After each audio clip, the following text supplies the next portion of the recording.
ये कहानी एक लड़की की है जो एक ऐसा ऐप बनाना चाहती है जिससे सेक्स करने में आसानी हो। और इस ऐप बनाने के चक्कर में वो कई लड़कों को अपने गुफा के दर्शन कराती है। मूवी के स्टार्ट में हम एवरी नाम की एक लड़की को देखते हैं। उसका स्कूल में आखिरी साल होता है। हर साल के जैसे इस साल भी स्कूल में साइंस एंड टेक्नोलॉजी का एक बड़ा कंपटीशन होता है। इस कंपटीशन में सारे पार्टिसिपेंट्स को एक ऐसा ऐप बनाना था जो पर्सनल काम में लोगों की हेल्प करे। और इस ऐप को बनाने के लिए सभी को 34 डेज का टाइम भी दिया जाता है। एवरी भी इस कंपटीशन के लिए काफी एक्साइटेड होती है। साथ ही उसके स्कूल में प्रॉम नाइट भी होने वाला है। इसके बाद एवरी लाडसा से मिलती है। लाडसा एवरी का बेस्ट फ्रेंड होता है। साथ ही वो बचपन से एवरी का एक्सपेरिमेंट सब्जेक्ट भी रहा था। एवरी अपना सारा एक्सपेरिमेंट लाडसा पे ही ट्राई करती है।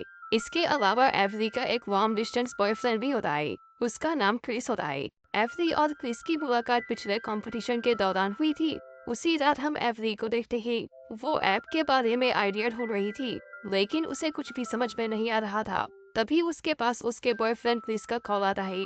यहाँ वो एवरी से प्रॉम नाइट के बारे में बात कर रहा था, क्योंकि प्रॉम नाइट के बाद वो एवरी के साथ इंटीमेट होना चाहता है।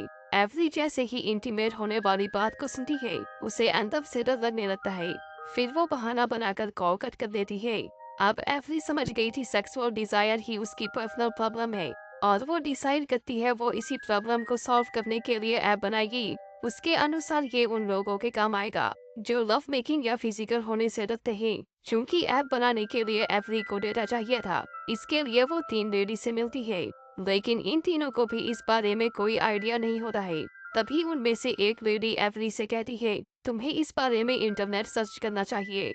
लेकिन इंटरनेट पर भी एवरी को कुछ भी ढंग का नहीं मिलता। जिसके बाद वो डिसाइड करती है वो खुद ही जाकर लोगों से डेटा कलेक्ट करेगी। फिर नेक्स्ट डे एवरी स्कूल के अलग अलग लोगों से इस बारे में बातें करती है। साथ ही वो इस टॉपिक पे कई बुक्स भी पढ़ती है, लेकिन यहाँ पे भी उसे कोई काम की चीज नहीं मिलती। इसके बाद एवरी अपने दोस्तों के पास जाती है और उनसे उनके सेक्सुअल डिजायर के बारे में पूछती है, लेकिन सबका आंसर अलग अलग होता है, जिससे एवरी और भी कंफ्यूज हो जाती है।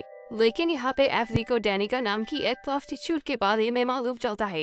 एवरी को लगता है डैनिका उसकी हेल्प कर सकती है। इसके बाद एवरी डैनिका से मिलने जाती है।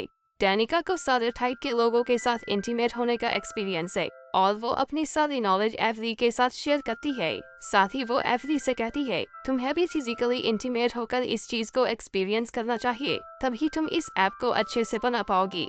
उसी रात एवरी खुद को प्लेजर देने का ट्राई करती है, लेकिन वो ऐसा नहीं कर पाती।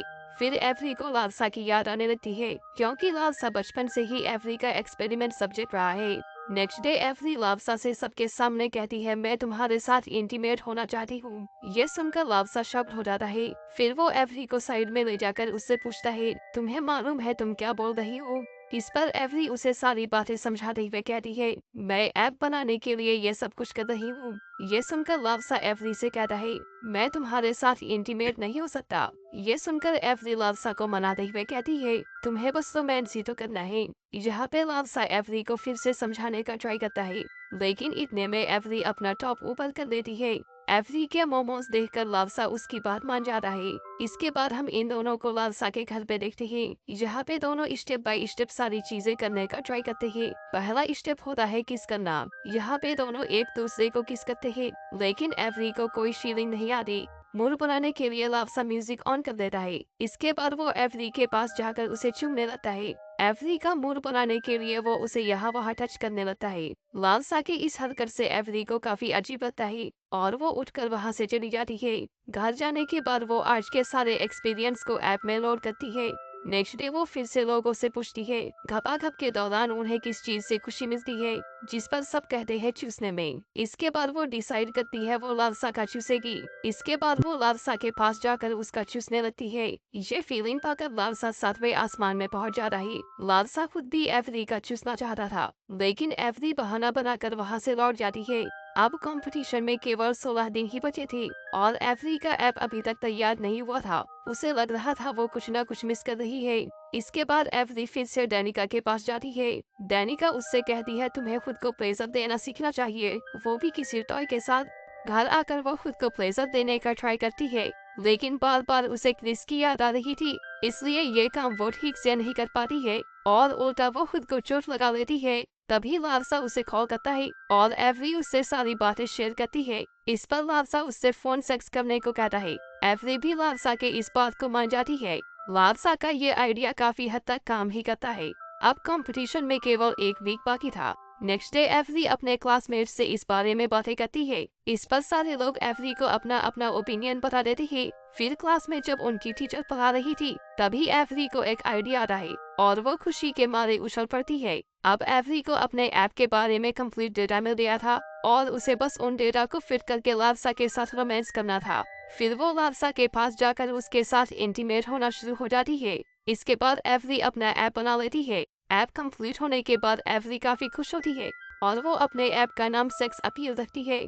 फिर वो लालसा से पूछती है, तुम पहली बार इंटीमेट कब हुए थे? इस पर लालसा कहता है, मैं तब तक किसी के साथ इंटीमेट नहीं हो सकता जब तक मेरे मन में फीलिंग ना हो, और मैंने पहली बार तुम्हारे साथ ही किया है। ये कहकर वो एवरी को चूमने लगता है, लेकिन एवरी उसे रोकते हुए कहती है, मेरे दिल में तुम्हारे लिए कोई भी फीलिंग नहीं है। मैं तो बस तुम्हारे साथ एक्सपेरिमेंट कर रही थी ताकि मैं अपना ऐप बना पाऊँ। उसी रात लालसा एवरी को साथ में साइंस म्यूजियम चलने के लिए कहता है, लेकिन एवरी उसे मना कर देती है क्योंकि अगले दिन एवरी का कंपटीशन होता है।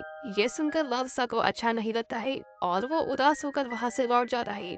लालसा को ये समझ आ जाता है एवरी ने उसका फायदा उठाया है और वो अब भी उसे मात्र एक एक्सपेरिमेंटल सब्जेक्ट मानती है। नेक्स्ट डे एवरी कंपटीशन में जाती है। वहाँ क्रिस भी आया हुआ था और उसने फाइनेंस से रिलेटेड एक ऐप बनाया था। फिर रात में एवरी अपने ऐप का इस्तेमाल करके क्रिस के साथ इंटीमेट होती है, लेकिन यहाँ पे एवरी का मूड खराब हो जाता है क्योंकि क्रिस उसे सेटिस्फाई नहीं कर पा रहा। एवरी समझ जाती है सारे काम ऐप से नहीं किए जा सकते। फिर नेक्स्ट डे एवरी अपने ऐप का प्रेजेंटेशन देती है, लेकिन किसी को भी उसके ऐप में इंटरेस्ट नहीं हो रहा और क्रिस ये कंपटीशन जीत जाता है। इसके बाद एवरी लालसा के पास जाती है और उसे अपने साथ गपागप करने के लिए कहती है। यहाँ पे लालसा एवरी को मना कर देता है क्योंकि एवरी को उसकी फीलिंग्स की रेस्पेक्ट ही नहीं थी। यहाँ पे लालसा एवरी से कहता है, पहले मेरे दिल में तुम्हारे लिए फीलिंग्स थी, लेकिन तुमने केवल मेरा इस्तेमाल किया और इसलिए अब मेरे अंदर कोई भी फीलिंग्स नहीं बची। वो कहता है, अब मैं किसी ऐसी लड़की के साथ रिलेशन में आऊंगा जो मेरी फीलिंग्स को समझे, ना कि मेरा इस्तेमाल करे। ये कहते हुए वो एवरी को वहां से जाने के लिए कहता है। यहाँ एवरी को भी रियलाइज होता है उसने लालसा के साथ गलत किया है। घर आने के बाद एवरी लालसा को मिस करती है क्योंकि उसने अपना बेस्ट फ्रेंड खो दिया। तभी उसकी माँ रूम में आती है। अपनी माँ को देखकर एवरी कहती है, मैंने उसे खो दिया। ये सुनकर उसकी माँ कहती है, और कंपटीशन? एवरी कहती है, उसे भी। फिर उसकी माँ पूछती है वर्जिनिटी, तो एवरी कहती है वो भी। यहाँ पे उसकी माँ उसे समझाते हुए कहती है, अगर तुम्हें लग रहा है तुमने किसी स्पेशल को खो दिया तो इसका मतलब यह है तुम उससे प्यार करती हो और तुम्हें अपनी फीलिंग्स उसे बता देनी चाहिए। नेक्स्ट डे एवरी लालसा के म्यूजिक क्लास में जाती है और वहाँ वो उससे कहती है, तुम सही थी, प्यार और इंटीमेसी एक दूसरे से कनेक्टेड है। ये सुनकर लालसा वहाँ से जाने लगता है। ये देखकर एवरी भी उसके पीछे भागते हुए कहती है, मैं जानती हूँ मैंने तुम्हें हर्ट किया है, लेकिन अब मुझे मेरी गलती का एहसास हो गया है। इस पर लालसा कहता है, मुझे मेरी जैसी लविंग और केयरिंग गर्लफ्रेंड चाहिए, ना कि तुम्हारे जैसी इस्तेमाल करने वाली। तभी एवरी लालसा से प्रॉम नाइट पे चलने के लिए कहती है। लालसा हमेशा से एवरी के साथ प्रॉम नाइट पे जाना चाहता था, लेकिन यहाँ पे वो एवरी को मना कर देता है। लालसा कहता है, प्रॉम पे तो तुम क्रिस के साथ जाने वाली थी, लेकिन इस पर एवरी हंसते हुए उसे आई लव यू बोल देती है। यहाँ पे लालसा को एवरी की बातों का कोई फर्क नहीं पड़ता और वो उसे छोड़कर वहाँ से लौट जाता है। ये देखकर एवरी वही बैठकर रोने लगती है। तभी एक लेडी एवरी के पास आकर कहती है, अगर तुम सच में उससे प्यार करती हो तो तुम्हें वो करना चाहिए जिससे वो खुश हो। ये सुनकर एवरी एक लड़की के पास जाती है। ये वही लड़की थी जिसे लालसा पसंद करता है और वो इसके साथ प्रॉम पे जाना चाहता है। फिर वो उसे लालसा के साथ प्रॉम पे जाने के लिए कहती है, जिस पर ये लड़की भी मान जाती है। फिर हम प्रॉम नाइट का सीन देखते हैं। यहाँ एवरी अकेली खड़ी होकर लालसा को देख रही थी। यहाँ एवरी लालसा को खुश देखकर स्माइल करती है। फिर लालसा भी एवरी को देखकर स्माइल करता है और यही ये मूवी खत्म हो जाती है।